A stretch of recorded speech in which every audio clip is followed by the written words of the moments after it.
Transport व्यवसाय छत्तीसगढ़ में आज अच्छा है। सरकार से क्या अपेक्षाएं हैं या ट्रांसपोर्ट की जो व्यवसाय की समस्या क्या है? कि ये टूल टैक्स ज़्यादा हर 20 किलोमीटर पे 50 किलोमीटर पे टूल टैक्स लगा दिए। मेरे राजनीतिक गुरु लगा लो, श्री सत्यनारायण शर्मा जी। एक आम समस्या छत्तीसगढ़ में वो गायों की समस्या है। तो मैं तो सरकार से निवेदन करूंगा कि गोठान चालू करनी चाहिए।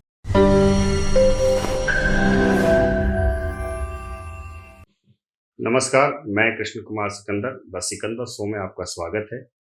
हम विभिन्न विषयों पर विभिन्न समाज के वर्ग के लोगों से बातचीत करते हैं। आज हमारे साथ हैं सतवीर सिंह तंवर। ये ट्रांसपोर्ट एसोसिएशन के पूर्व उपाध्यक्ष हैं और हरियाणा सेवा संघ के मौजूदा अध्यक्ष हैं। आज हम इनसे जानने की कोशिश करेंगे इनके मन की बात। नमस्कार। आप ये बताइए कि ये आपका जो सफर है, हरियाणा सेवा समिति में भी आप काम कर रहे हैं, छत्तीसगढ़ में हरियाणा ये ढूंढने का प्रयास जो है, तो हरियाणा से लोग छत्तीसगढ़ में जो शिफ्ट हुए, तो क्या कारण था? क्योंकि हरियाणा तो खुद ही एक समृद्ध प्रदेश है, वहाँ कृषि की संभावनाएं हैं, एनसीआर दिल्ली नज़दीक है, और उसके बावजूद जो है हरियाणा के लोगों को यहाँ छत्तीसगढ़ आना पड़ा। और आपका भी सफ़र कुछ शायद वैसा ही रहा होगा, तो कुछ अपने बारे में बताएं। हरियाणा के लोग मेहनती हैं और जिस काम में जो काम पकड़ते हैं उसमें वो सफलता जरूर हासिल करते हैं। हरियाणा से यहाँ छत्तीसगढ़ आने का मेन उद्देश्य लोगों के पास, जैसे जातिवादी की बात करूं तो ब्राह्मण है, राजपूत हैं, यानी कि उनके पास जमीन भी है, तो वहाँ पानी की कमी के कारण खेती कम होती थी पहले। आज तो हरियाणा अपने आप में समृद्धशाली बन चुका है। आज वहाँ रोजगार की भी कमी नहीं है। लोग वहां से आने का कारण ये है कि पिछले बैक में जाएं हम, उस समय फसल भी कम होती थी, वर्षा पे निर्भर रहते थे लोग। जैसे भिवाड़ी क्षेत्र है, तो भिवाड़ी क्षेत्र के उस तरफ में लोगों को पानी का भाव कम है, पानी जो है खारा है। अच्छा, उस वजह से फसल वहाँ कम होती थी। लोग यहाँ छत्तीसगढ़ में आए, ट्रांसपोर्ट व्यवसाय में सबसे ज्यादा हरियाणा के लोग काम करते हैं। नौकरी पेशे के लोग यहाँ नौकरी में आए। लोग नौकरी से आने के बाद लोगों ने अपना खुद का बिजनेस किया। हमारा यहाँ आने का मेन कारण तो थोड़ा सा राजनीतिक कारण था, जिस कारण हमारे पिताजी और हमारे दादाजी यहाँ आए। उड़ीसा आए थे, उड़ीसा से फिर छत्तीसगढ़ आए, एमपी आए। छत्तीसगढ़ तो 2000 में बना है, तो यहाँ करीबन हमारे को भी, मेरे को खुद को 40 से 42 साल हो चुके हैं। मैं यहाँ खुद पढ़ा भी हूँ एमपी में। तो यहाँ आकर के हमने ट्रांसपोर्ट का काम किया। ट्रांसपोर्ट के काम में ट्रकें हमने ली, ट्रकें चलाते थे। ट्रांसपोर्ट का पहले ट्रकों का काम किया था, ट्रकों से फिर ट्रांसपोर्टिंग में आए। ट्रांसपोर्टिंग में आने के बाद जब ये धंधा थोड़ा सा ड्राइवरों के कारण अनबैलेंस हो गया, ड्राइवर सही समय पे गाड़ियां न चलाना, उसके बाद मैंने मेरा खुद धंधा चेंज किया। मैं आया फिर करेंट लाइन में। तो ट्रांसपोर्ट के समय में जब हम यहाँ पे थे, उस समय मेरा भानपुरी में ऑफिस था, सतबीर रोड लाइन्स के नाम से। वहाँ ट्रांसपोर्ट एसोसिएशन बनी। तो ट्रांसपोर्ट एसोसिएशन में मेरे को मौका मिला काम करने का। उस समय ये शायद मेरे ख्याल से 95-96 की बात होगी, स्ट्राइक हुई थी। अच्छा। तो हम उस समय सरकार के खिलाफ आंदोलन किया था ट्रांसपोर्टों ने। ये नेशनल परमिट लागू किया था सरकार ने, फिटनेस बढ़ा दी थी, इंश्योरेंस बढ़ा दी थी, टायरों के दाम बढ़ा दिए थे। तो उस समय हमने आंदोलन किया था यहाँ पे। 7 दिन जेल में रहे। जेल में निकलने के बाद सरकार ने कुछ हमारी बातें मानी, सरकार ने सुनी, तब हमने वो आंदोलन स्थगित किया। आप बता रहे थे कि अभी बातचीत में जैसे चर्चा किया कि आपके आने का राजनीतिक कारण था, तो राजनीतिक कारण हरियाणा में था या छत्तीसगढ़ में था या तत्कालीन मध्य प्रदेश में था जिसमें कुछ संभावनाएं दिखी? नहीं, हरियाणा में था। अच्छा, राजनीतिक कारण हरियाणा में। अगर आपत्ति ना हो तो बता सकते हैं क्या कारण? बिल्कुल बता देंगे आपको। राजनीतिक कारण ये था, हमारे जो दादाजी थे स्वर्गीय ठाकुर गाड़ सिंह जी, वो उस समय राजनीति में इन्वॉल्व थे। ठाकुर बीर सिंह जो है वहाँ मंत्री थे हरियाणा सरकार में। अच्छा, चौधरी देवीलाल जब वहाँ के सीएम बने तो बंसीलाल ने हमारे चाचा ताऊ जी को या हमारे दादाजी को राजनीतिक द्वेष के कारण उनके खिलाफ कोई गवाही देनी थी, ठाकुर बीर सिंह के खिलाफ। अच्छा, तो हमने वो गवाही दी नहीं, तो उन्होंने हमारे ऊपर केस लगाए। कम से कम 21 केस लगाए थे हमारे बुजुर्गों पे, पिताजी पे, ताऊ जी पे, चाचा पे। कारण ये था वहां से हम आए थे उड़ीसा में, फिर एमपी आ गए। हाँ, फिर ये धंधा सेटल हो गया तो अब एमपी में यही रह गए, बाद में छत्तीसगढ़ बन गया। तो वो केस अब है कि खत्म हो वो गया? खत्म हो गया। वो खत्म हो गया। अब आप जब यहाँ पर आए और ट्रांसपोर्ट के व्यवसाय से जुड़े, तो अभी भी हालांकि इनडायरेक्टली ट्रांसपोर्ट के व्यवसाय में ही है, क्रेन का अगर काम हो तो भी ट्रांसपोर्ट का ही एक पार्ट है। ट्रांसपोर्ट व्यवसाय को आप आज किस रूप में देखते हैं छत्तीसगढ़, उसकी संभावनाओं को कैसे देखते हैं? ट्रांसपोर्ट व्यवसाय छत्तीसगढ़ में आज अच्छा है, मैं ये नहीं बोलता बुरा है। ट्रांसपोर्ट आपका अगर स्टाफ सही है, आपका अगर ड्राइविंग करने वाला सही है, ड्राइवर सही है, तो आज भी लोग अच्छा पैसा कमा रहे हैं ट्रांसपोर्ट लाइन में। अच्छा व्यवसाय है। इंडस्ट्रीज लगी है रायपुर में, पहले तो रायपुर में इंडस्ट्रीज नहीं थी, अब तो काफी इंडस्ट्रीज लग चुकी है। अच्छा व्यवसाय है यहाँ पे। आज आदमी नए नए लड़के आकर के इस बिजनेस में अच्छा पैसा कमा रहे हैं। यानी कि पहले वाली बात नहीं है।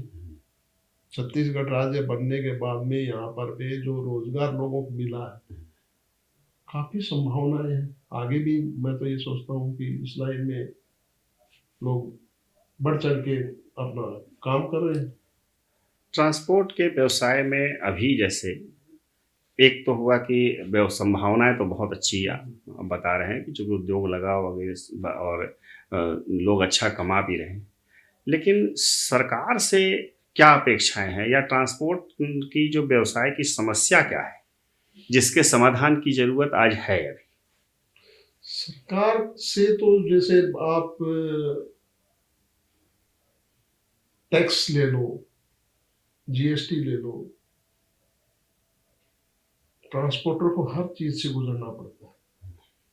ट्रांसपोर्टर जीएसटी में भी इन्वॉल्व है, टैक्स भी देता है, रोड टैक्स भी देता है, टूल टैक्स भी देता है, गाड़ी की फिटनेस भी बनवाता है, नेशनल परमिट की भी फीस देता है। जो टूल टैक्स सबसे मेन मुद्दा है। पहले सरकार लेती थी सिर्फ tax, road tax, good tax, road tax लेती थी।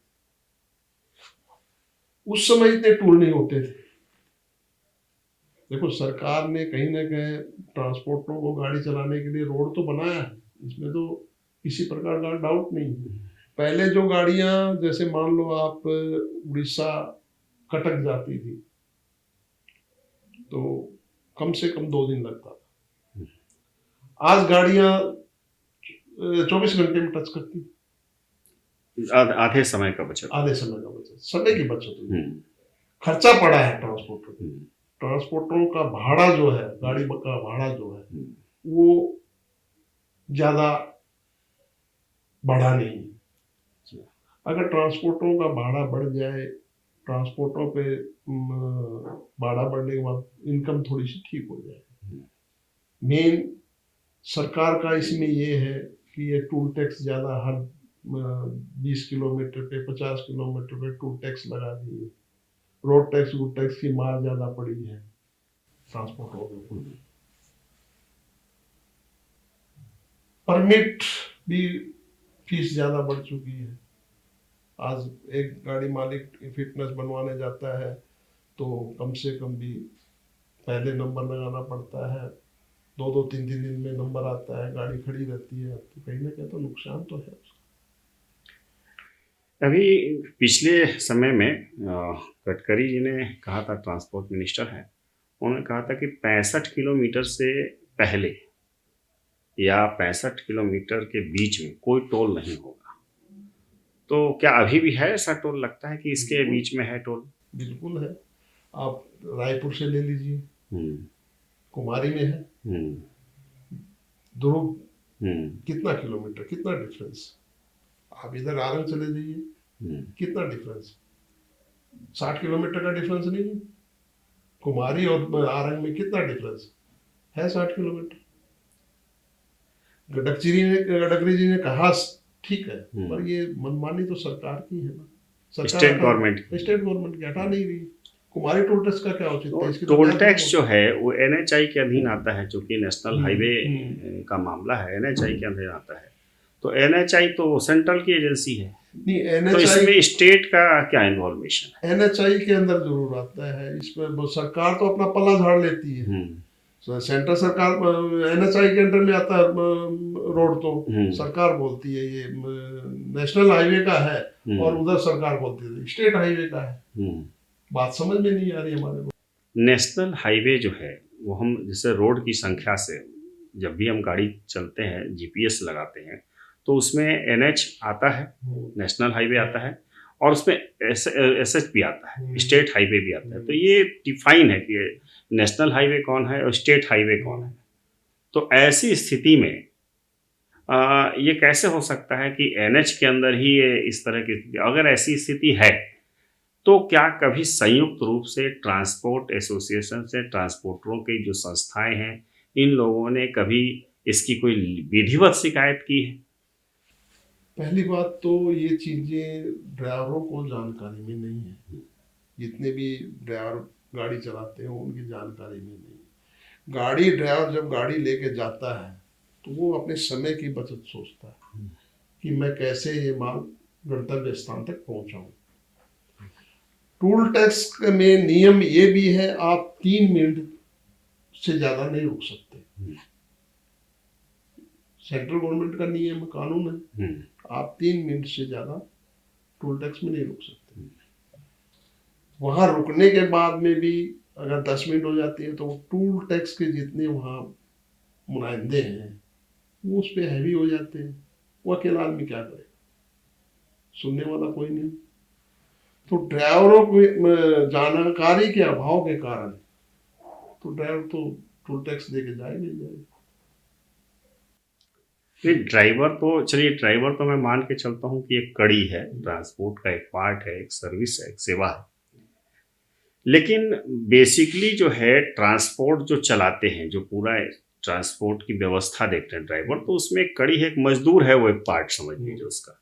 लेकिन मेन जो उसके ट्रांसपोर्ट को जो चलाने वाले हैं, जो एसोसिएशन चलाते हैं, जो विधिवत उसके लिए चुनाव होते हैं, उनको तो इनकी जानकारियां होती हैं। चूंकि निश्चित रूप से ड्राइवर जब जाता है और टोल टैक्स की पर्ची तक अपने मालिक को जमा करता है तो उनको पता है कि इतने इतने दूर पर टोल लगी है। मेरा ये कहना है कि ये ट्रांसपोर्ट एसोसिएशन कई प्रकार के बने हुए हैं, अलग कई गुट हैं उसके भी बने हुए हैं। तो ये लोग कभी इस तरह की मांग कोई उठाते हैं या नहीं उठाते? नहीं, मांग काफी उठाई है। पहले भी आंदोलन हुए हैं, एक दफा नहीं कई दफा आंदोलन हुए हैं। ट्रांसपोर्ट एसोसिएशन अपनी मांग उठाता है, आंदोलन करता है, नतीजा शून्य होता है।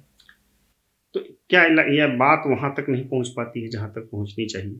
पहुंचती है, कभी सरकार बीजेपी की होती है, कभी कांग्रेस की होती है, सरकार भी परिवर्तन हो जाती है, फिर वो आंदोलन जो होते हैं उसमें कुछ नतीजा निकलता नहीं है और बेनतीजे हड़ताल खत्म हो जाती है, इसलिए कोई इसका नतीजा नहीं निकलता।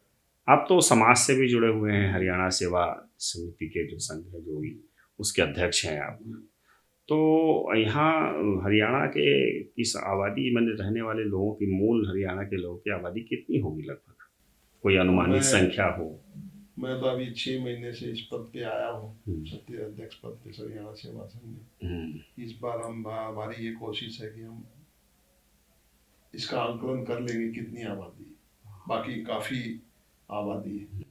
तो ज्यादातर उसमें ट्रांसपोर्ट व्यवसाय से हैं या कृषि में भी जुड़े हुए हैं और सेवा में भी हैं, ऐसा क्या है? हाँ, मैं ट्रांसपोर्ट में ज्यादा है और कृषि में भी ज्यादा है। हरियाणा का आदमी हर क्षेत्र में,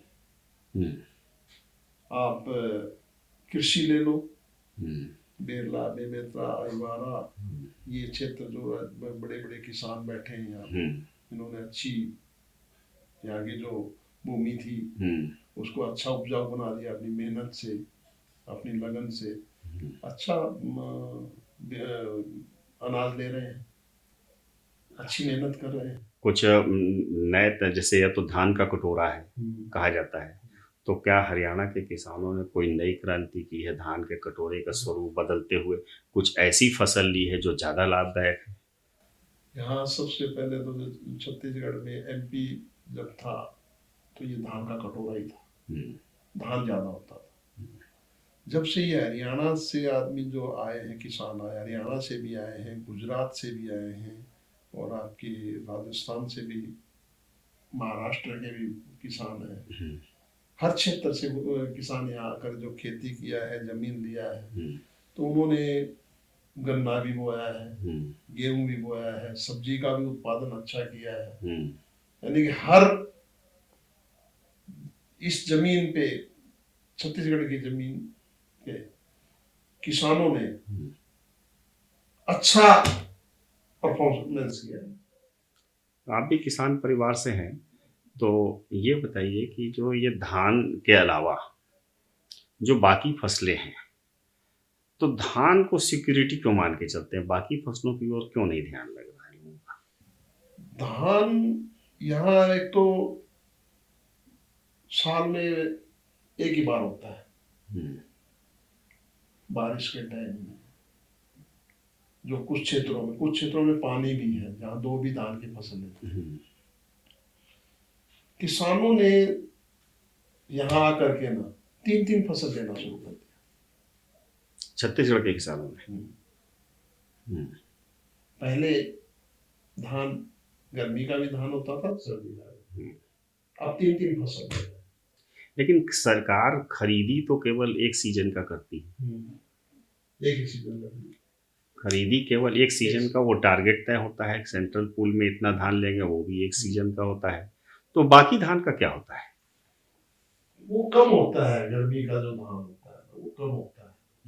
गर्मी में जो धान बोते हैं कम होता है, पानी की कमी के कारण। धान को तो पानी चाहिए, गर्मी में तो पानी है नहीं, बिल्कुल नहीं, तो मेन कारण वही है।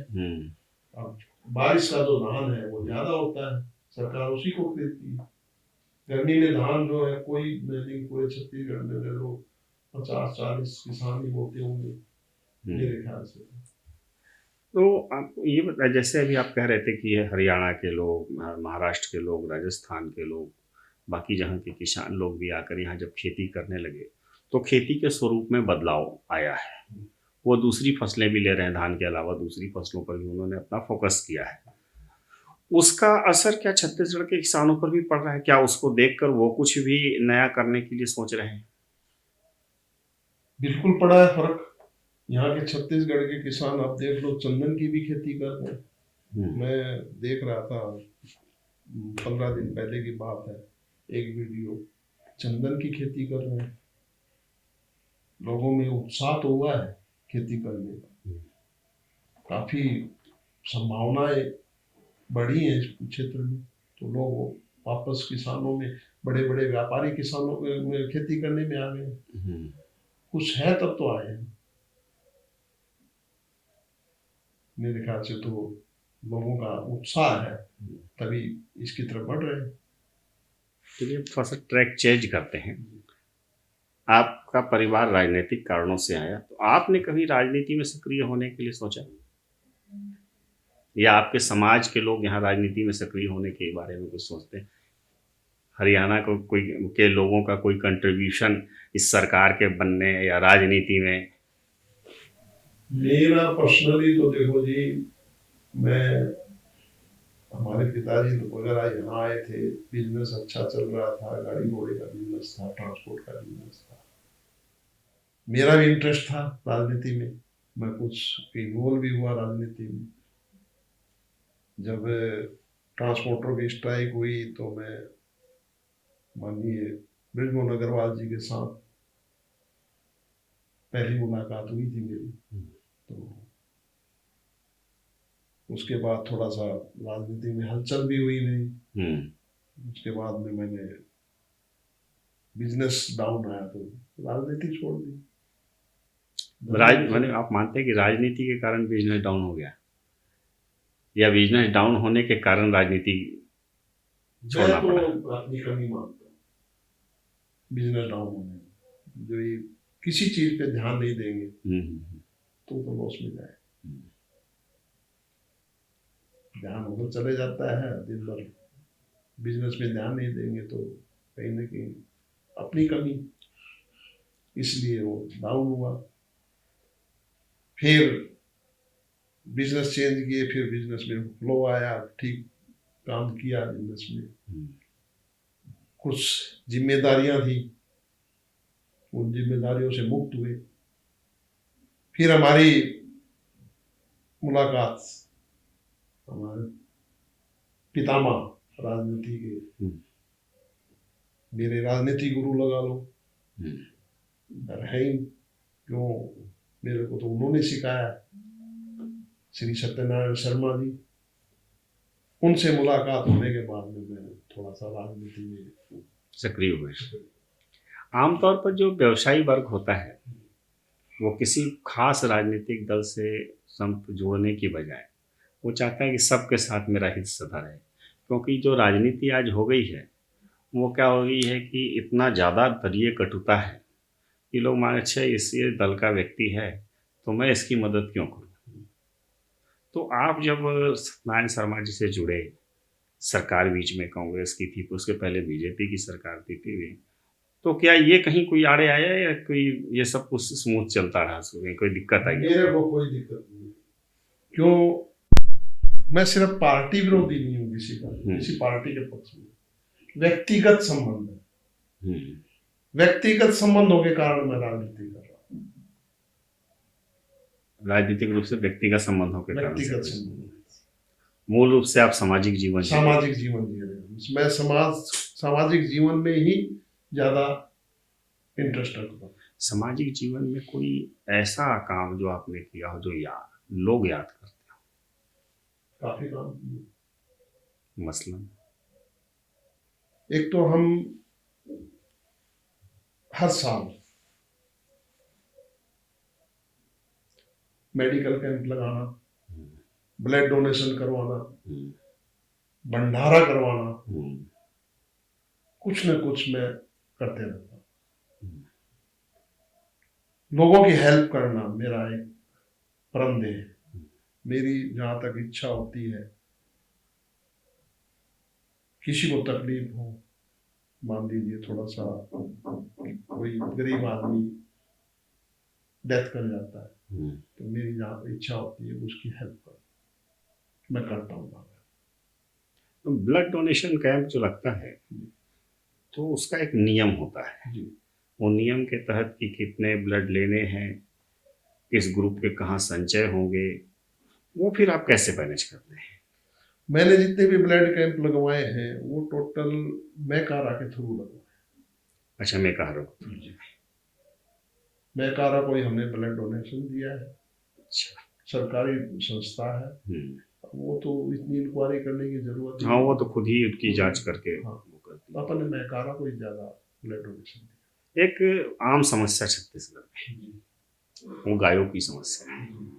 आप सामाजिक जीवन जीते हैं, इसलिए मैं इस सवाल को कर रहा हूँ। मैं गोरक्षक के रूप में नहीं, समाज के रूप में बात कर रहा हूँ कि गाय जो है, यहाँ के लोग गाय दूहते हैं, उनका दूध लेते हैं। हालांकि दूध बहुत कम, देसी गायों में दूध बहुत कम होता है, लेते हैं। फिर उसके बाद वो खुला छोड़ देते हैं। वो दिन भर बेचारी घूमती हैं, कूड़े खाती हैं। कभी इसके बारे में सोचा है कि इसका समाधान कैसे करें? देखो सिंह जी, ऐसा है, गौ माता हमारी माता है। कई दफे मन में गिलानी भी होती है, जो व्यक्ति उस माता का दूध पी करके उसका लवारिस छोड़ देता है, वो अपने आप पे जुर्म कर रहा है, गौ माता पे नहीं कर रहा, अपने आप। सोच होनी चाहिए गौ माता के प्रति, अच्छी सोच हो, गौ माता को घर में रखो। गौ माता से आपको लाभ मिलेगा, नुकसान नहीं मिलेगा। आपको वो देगी। आप गौ माता के शरीर पे हाथ फेर लो, जब सुबह शाम उसकी ऐसे मालिश करते हो ना, हाथ फेरते हो, तो वो आपके हाथ से आपके रोगों को खींच लेती है।